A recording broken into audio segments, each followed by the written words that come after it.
उस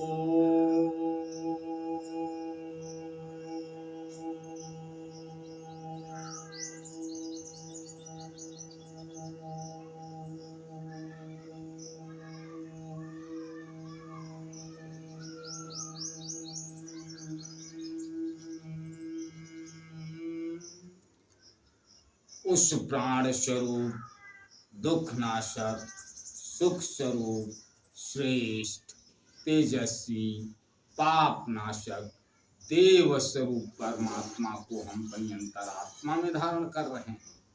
वह परमात्मा हमारी बुद्धि, वाणी तथा कर्मों को कल्याणकारी मार्ग पर प्रेरित करे।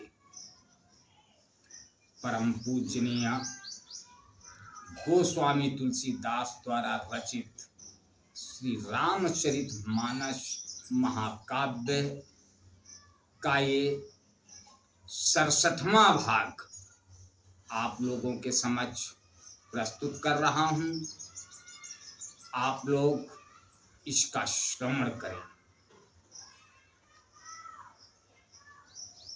भगवान शिव समाधि में मग्न थे, यानी समाधि ले लिया था। ब्रह्मा जी ने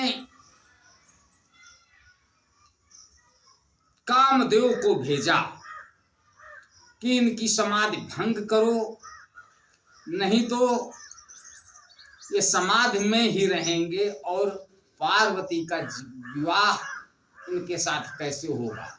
जब समाधि से हटेंगे, छूटेंगे, तब ये शंकर माता पार्वती से विवाह करेंगे। आगे क्या लिखते हैं गोस्वामी तुलसीदास जी।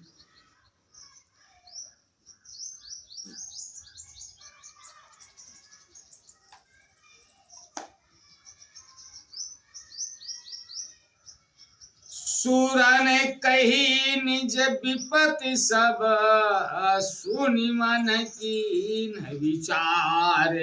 शंभु विरोधन कुशल मुहि, बिहसि कहो असमार। देवताओं ने कामदेव से अपनी सारी विपत्ति कही।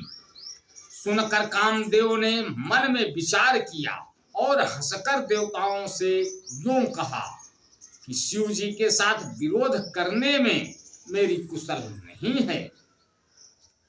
तदपि करब मैं काजु तुम्हारा, और श्रुति का परम धर्म उपकारा। परहित लागे तजई जो देही, और संतत संत प्रशंसते। तथापि मैं तुम्हारा काम तो करूंगा, क्योंकि वेद दूसरे के उपकार को परम धर्म कहते हैं। जो दूसरों के हित के लिए अपना शरीर त्याग देता है, संत सदा उसकी बड़ाई करते हैं। ऐसे कही चलो सबहि सिरुनाई, और सुमन धनुष कर सहित सहाई। चलत मार असहृदय विचारा, और शिव विरोध ध्रुव मरनु हमारा। चलत मारी असहृदय विचारा, और शिव विरोध ध्रुव मरनु हमारा। यों कहा और सबको सिर नवाकर कामदेव अपने पुष्प के धनुष को हाथों में लेकर वसंतादि सहायकों के साथ चला। चलते समय कामदेव ने हृदय में ऐसा विचार किया कि शिव जी के साथ विरोध करने से मेरा मरण निश्चित है। तब आपन प्रभाव विस्तारा, निज बस कीन सकल संसारा। को जब ही बारी चर के तो, क्षण मोह मिटे सकल श्रुति से तो। तब उसने अपना प्रभाव फैलाया और समस्त संसार को अपने वश में कर लिया। जिस समय उस मछली के चिन्ह की ध्वजा वाले कामदेव ने कोप किया, उस समय क्षण भर में वेदों की सारी मर्यादा मिट गई। ब्रह्मचर्य व्रत संयम नाना और धीरज धर्म ज्ञान विज्ञाना सदाचार जप जोग विरागा सबय विवेक कटक सौभागा।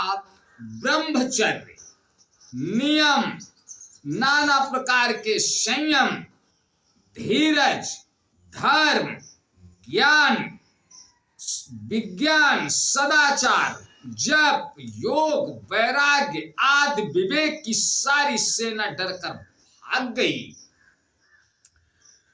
भाग्यो विवेक सहाय सहित सुसंबुट संयुग मही मुरे शद ग्रंथ पर्वत कंदरिन महु जाइते अवसर दुरे होनिहार का करतार को रखवार जग कर भरु परा दुई मात के रति नाथ जी कहूँ कोपी कर धनु शरुधरा।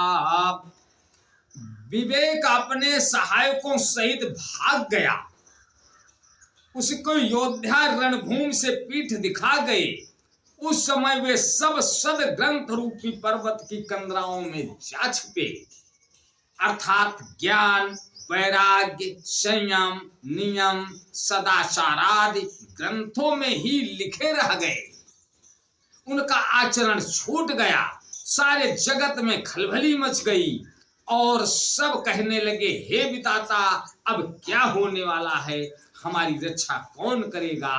ऐसा दो सिर वाला कौन है जिसके लिए रति के पति कामदेव ने कोप करके हाथ में धनुष बाण उठाया है? जे सजीव जग अचर चर नारी पुरुष अस नाम ते निज निज मर जात तजी भय सकल बस काम। जगत में स्त्री पुरुष संज्ञा वाले जितने चर अचर प्राणी थे वे सब अपनी अपनी मर्यादा छोड़कर काम के वश में हो गए।